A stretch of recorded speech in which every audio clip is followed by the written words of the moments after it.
Assalamualaikum, saya Cik Nurul Syasha binti Khaizin, nombor matrik A174635, pelajar tahun akhir program pengajian Arab dan Tamadun Islam, Fakulti Pengajian Islam, Universiti Kebangsaan Malaysia. InsyaAllah pada hari ini saya akan membentangkan kajian ilmiah yang bertajuk Tinjauan Literatur Terjemahan Unsur Budaya dalam Surah Al-Baqarah. Pengenalan. Menurut Ainus 1994, terjemahan ialah mengalihkan sesuatu bahasa kepada bahasa yang lain yang meliputi mesej, teks sumber, gaya bahasa dan tindak balas yang sama daripada golongan sasaran.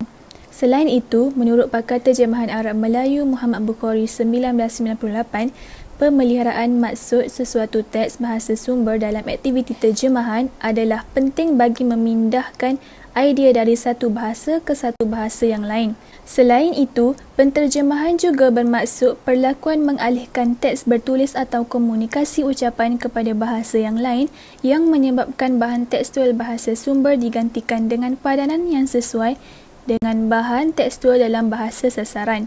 Menurut Muhammad Syukri 2003, penterjemahan Al-Quran pada peringkat awal menekankan kefahaman secara literal sahaja disebabkan pada masa itu masih ramai orang Islam tidak memahami ilmu-ilmu bahasa Arab, khususnya sintaksis, morfologi dan retorik yang menjadi alat penting untuk memahami Al-Quran. Pernyataan masalah. Kajian mengenai penterjemahan unsur budaya dalam Al-Quran semakin berkembang dan mendapat tumpuan dalam kalangan para pengkaji. Namun begitu, kaedah terjemahan unsur budaya dalam surah Al-Baqarah perlu dikaji dengan lebih mendalam dan teliti. Hal ini kerana ada sarjana yang berpendapat bahawa terjemahan unsur budaya adalah rumit dan sukar untuk diterjemahkan. Menurut NIDA 1993, perbezaan antara budaya bahasa sumber dan budaya bahasa sasaran adalah sesuatu perkara lebih rumit yang perlu dihadapi oleh penterjemah berbanding perbezaan struktur kata bagi kedua-dua bahasa sumber dan bahasa sasaran. Kenyataan NIDA 1993 ini menjelaskan bahawa dua budaya yang berbeza sudah pasti memberi cabaran yang besar kepada penterjemah. Oleh itu, penterjemah perlu mencari dan menggunakan kesesuaian budaya yang merangkumi cara hidup dan tradisi amalan masyarakat setempat ketika menterjemah agar difahami dengan mudah oleh pembaca bahasa sasaran. Objektif kajian. Yang pertama, melihat dan menelusuri kajian-kajian lepas yang telah dilakukan oleh para sarjana dalam penterjemahan unsur budaya dan juga penterjemahan Al-Quran. Yang kedua, mengintegrasikan hasil kajian lepas bagi meneroka cadangan isu baru untuk dikaji dan dapat memberi sumbangan terhadap bidang penterjemahan. Metod kajian. Kajian ini menggunakan kaedah kualitatif iaitu kaedah kepustakaan untuk mendapatkan data. Data dikumpul dan diperoleh daripada pelbagai sumber sama ada sumber prima atau sekunder yang berupa tesis, proceeding, buku, artikel dan lain-lain. Sumber-sumber itu dirujuk di perpustakaan ataupun secara online. Dapatan dan perbincangan. Tinjauan literatur ini terbahagi kepada 4 tema iaitu terjemahan, terjemahan Al-Quran, terjemahan unsur budaya dan juga unsur budaya dalam Al-Quran. Tema yang pertama iaitu terjemahan. Dalam kajian Muhammad Firdaus, Muhammad Zaki dan Muhammad Redha 2017 yang bertajuk Teori Penterjemahan Tidak Langsung dalam Terjemahan Arab Melayu memberikan tumpuan kepada teori-teori penterjemahan tidak langsung dalam terjemahan Arab Melayu. Kajian ini merupakan kajian kualitatif yang menggunakan kaedah kepustakaan dalam mengumpulkan data dan kemudiannya dianalisis secara kontrastif antara beberapa teori penterjemahan tidak langsung. Kajian mendapati teori-teori terjemahan terbahagi kepada dua bahagian besar iaitu teori penterjemahan langsung dan teori penterjemahan tidak langsung. Selain itu, dalam kajian Dia Ur-Rahman 2017, analisis cara penterjemahan cerpen bahasa Inggeris kepada bahasa Arab menganalisis cara penterjemahan cerpen bahasa Inggeris kepada bahasa Arab. Kajian ini merupakan kajian kuantitatif di mana pemilihan sampel dilakukan secara rawak. Hasil kajian mendapati dalam aktiviti penterjemahan, tidak semua perkataan yang mempunyai makna yang sama boleh digunakan untuk menterjemahkan sesuatu perkara atau frasa dalam teks sasaran. Tema yang kedua ialah terjemahan Al-Quran. Dalam kajian Haziah Hussein, Muhammad Hadi Mu'in, Abdul Latif 2020 yang bertajuk Perkembangan Penterjemahan Al-Quran di Malaysia pada abad ke-21 meneroka perkembangan penerbitan terjemahan Al-Quran di Malaysia yang terkini.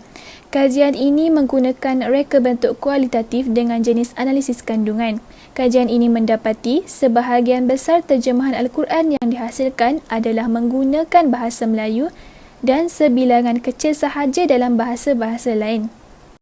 Selain itu, kajian Nasimah, Lubna, Nur Fazila dan Murni Syakirah 2017 yang bertajuk Terjemahan Al-Quran ke Bahasa Melayu, Tinjauan terhadap Kata Panggilan Kekeluargaan menganalisis penggunaan kata panggilan kekeluargaan dalam menterjemahkan kata ganti nama Arab ke bahasa Melayu.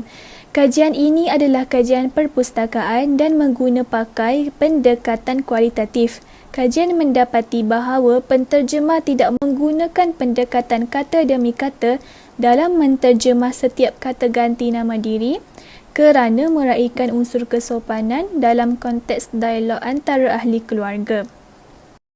Seterusnya, kajian Muhammad Fahimi 2021 yang bertajuk Kaedah Terjemahan Kata Kerja dalam Al-Quran, Analisis Surah Al-Baqarah dalam Tafsir Nur Al-Hisan, menganalisis prosedur yang digunakan oleh penterjemah ketika menterjemahkan kata kerja perintah di dalam Al-Quran. Kajian ini ialah kajian kepustakaan yang menggunakan pendekatan kualitatif. Dapatan kajian mendapati bahawa penterjemah sering memilih prosedur terjemahan literal dan terjemahan perkataan demi perkataan selain beberapa prosedur terjemahan lain yang turut digunakan oleh penterjemah. Tema yang ketiga ialah terjemahan unsur budaya.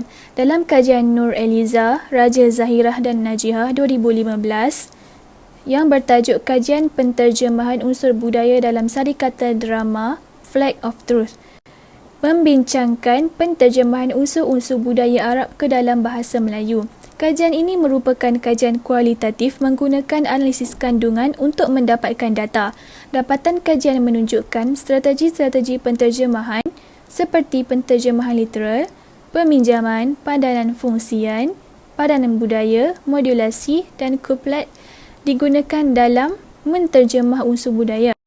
Selain itu, Nur Hazlina 2015 dalam kajiannya yang bertajuk Strategi Penterjemahan Elemen Budaya Bukan Material dalam The World is Flat, A Brief History of the Globalized, mengkaji strategi penterjemahan elemen budaya bukan material dalam teks bukan fiksyen. Dapatan kajian menunjukkan bahawa kesemua elemen budaya boleh dikategorikan kepada 3 kategori iaitu budaya ekologi, budaya organisasi dan budaya sosial. Seterusnya, Chua Min Sung dan Putri Roslina 2016 dalam karyanya yang bertajuk Penterjemahan Budaya Bukan Kebendaan dalam teks terjemahan bahasa Korea, bahasa Melayu, membicarakan unsur-unsur budaya bukan kebendaan. Pengkaji mendapati bahawa kajian tentang penterjemahan unsur budaya bagi teks sastra daripada aspek pendekatan dan prosedur terjemahan agak kurang dilakukan. Tema keempat iaitu unsur budaya dalam Al-Quran. Kajian Arnida, Sulhah dan Lubna 2018 yang bertajuk Unsur Budaya dalam Al-Quran, Tinjauan dari Aspek Klasifikasi dan Terjemahannya, memfokuskan penterjemahan makna unsur budaya dalam Al-Quran ke dalam bahasa Melayu.